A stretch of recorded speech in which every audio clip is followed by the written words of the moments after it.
أنصتوا واستمعوا وأطيعوا رحمكم الله.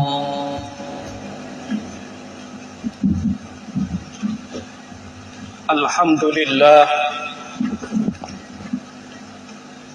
لله الذي جعل الإسلام طريقا سويا ووعد للمتمسكين به وينهون الفساد مكانا عليا.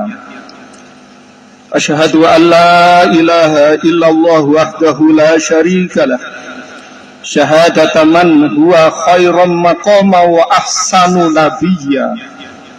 وأشهد أن سيدنا محمدا عبده ورسوله المتصف بالمكارم كبارا وصبيا.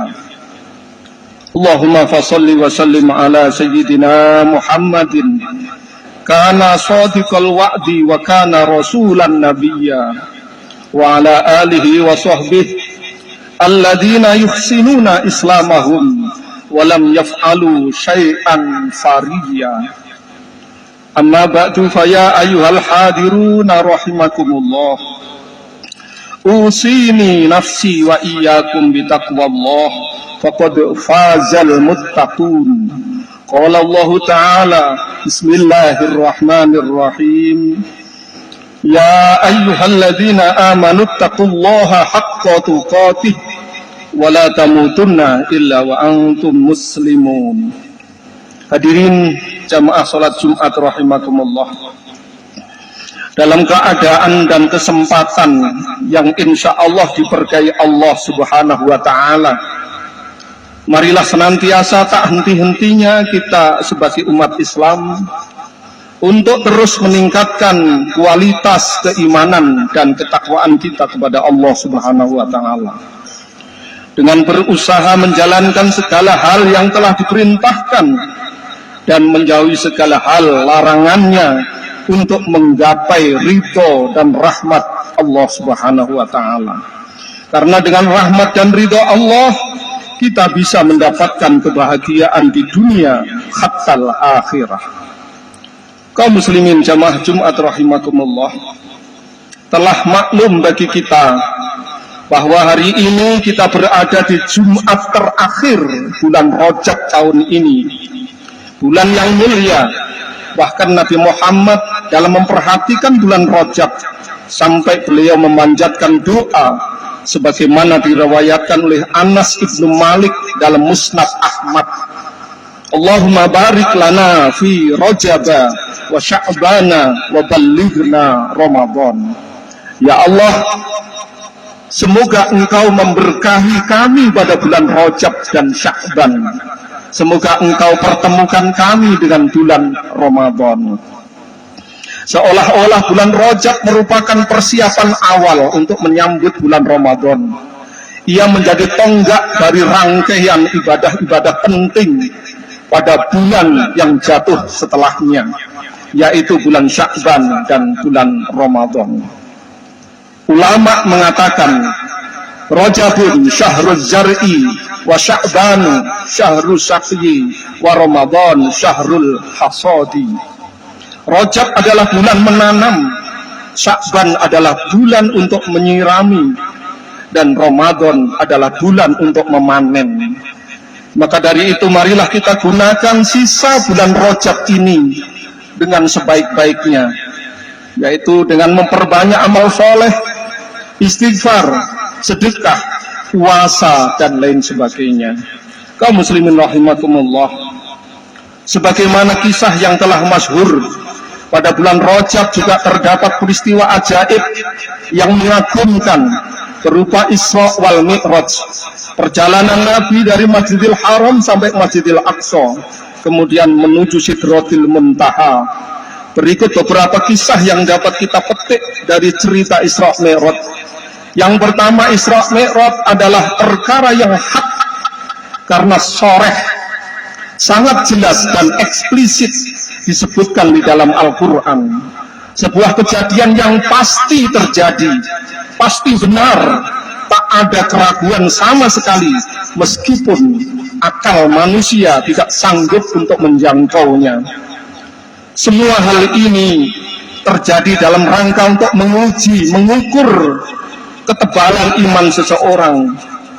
Sebab manusia tersesat adalah orang yang hanya mengukur sebuah kebenaran, hanya bersandar pada akal semata. Kita harus menghindari arus pemikir yang hanya membanggakan akal dengan mengesampingkan kekuatan Allah yang lain. Karena tidak mustahil jika pola pikir demikian dilestarikan akan menjadikan ajaran agama yang tidak cocok dengan akal akan ditolak dan diingkari. Na'udzubillah, summa na'udzubillah min dzalik. Padahal model demikian ini adalah cara pandang iblis. Iblis itu disifati dengan awwaluman qasadina bi ra'yihi. Makhluk yang pertama kali mengukur kebenaran agama dengan akalnya sendiri. Yang kedua, sebelum Nabi Muhammad menghadap Allah, yaitu Mi'raj, beliau dibedah dadanya, dibersihkan hatinya, meskipun hati Nabi sebenarnya sudah pasti bersih, karena beliau maksum, suci dari dosa.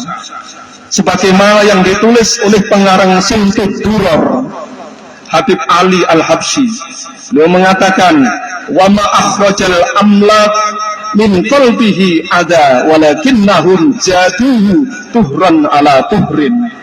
Malaikat tidak menghilangkan kotoran dari hati Nabi, tetapi agar hati yang suci semakin menjadi suci.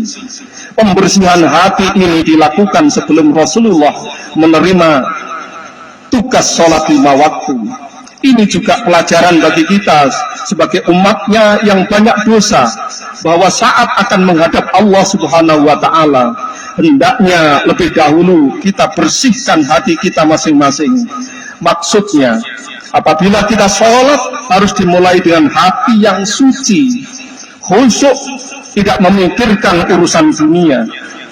Bahkan Allah Subhanahu wa Ta'ala berfirman tentang sholat menggunakan lafaz aqimis sholah, bukan if'alus sholah. Iqamatis sholah tidak sama dengan fi'lus sholah. Fi'lus sholah yang penting melakukan rukun dan syarat sholat sudah disebut dengan fi'lus sholah. Tetapi iqamatus sholah yang maknanya adalah ityanus sholah bi hukukihad dhahirati wa hukukihal batinah, yakni melaksanakan sholat dengan menjalankan syarat rukun sholat yang zahir dan syarat rukun sholat yang batin, yaitu khusyuk.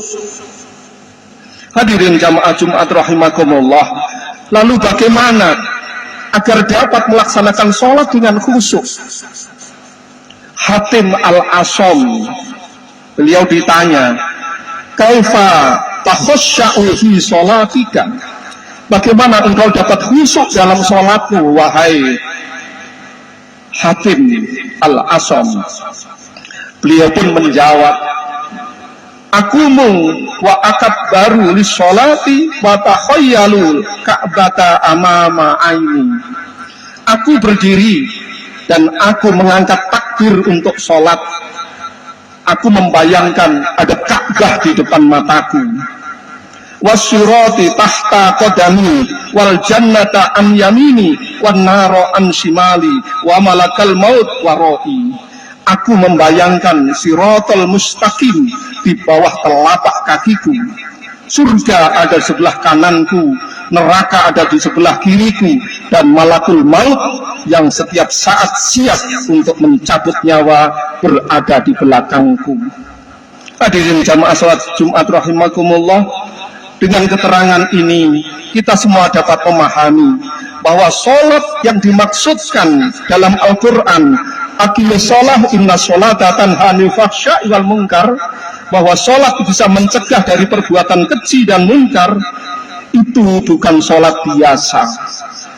Tidak hanya fi'lus sholah, namun harus iqamatus sholat, yakni sholat yang benar-benar khusyuk, hudur, dan hati suci. Semoga kita semua dan keluarga kita dapat menjadi semakin baik, dimudahkan dalam melaksanakan semua perintah Allah Subhanahu wa taala, mendapatkan ridho Allah dan akhirnya masuk surganya. Amin ya rabbal alamin. A'udzu billahi minasyaitonir rajim. Bismillahirrahmanirrahim. أفحسبتم أنما خلقناكم عبثا وأنكم إلينا لا ترجعون. بارك الله لي ولكم في القرآن العظيم ونفعني وإياكم بما فيه من الآيات والذكر الحكيم وتقبل مني ومنكم تلاوته إنه هو السميع العليم. أقول قولي هذا واستغفر الله العظيم لي ولكم ولسائر المسلمين والمسلمات والمؤمنين والمؤمنات فاستغفروه إنه هو الغفور الرحيم. اللهم صل وسلم وزد وانعم وتبارك